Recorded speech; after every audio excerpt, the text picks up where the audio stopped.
Yaqinda prezidentimiz juda ham yaxshi bizlarga yangiliklar yaratib berdilar. Bizda ana tadbirkorlar uchun bergan yangiliklari bo'yicha 100-farmon bilan chiqardilar. Bu birinchi o'rinda oldin tamaki mahsulotlari, alkogol mahsulotlari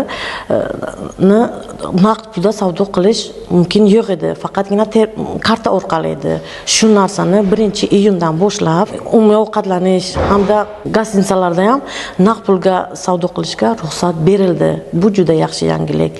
Ikkinchidan, NDS soliq to'lovchimiz edik, 12% to'lar edik. Shu NDS to'lovi 6% ga tushirildi. Bu ham yaxshi yangilik bizlarga, hamda 6% to'laydi-yu, foyda solig'i to'lamaydi.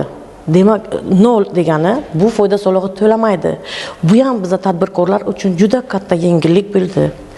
Uchinchidan, to'lagan oylik hozir 1-iyundan yana boshlab har bir umumiy ovqatlanishlarga to'lagan QQS foizimiz, byudjetga to'lagan shu NDS to'lovimizdan 40% ni qaytarib o'zimizga hisob raqamimizga qaytariladi. Bu ham juda katta yaxshi yangilik.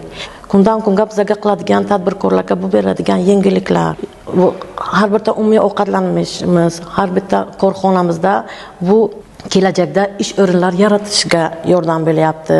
Har bir korxonamizga ana NDSlardan mablag' oshyapti, korxonalarimizni kengayishiga yordam beryapti. Bu juda tadbirkorlar uchun kelajakda bizlarga beradigan bu yordamlari bo'lyapti. Bular uchun juda ham minnatdor biza.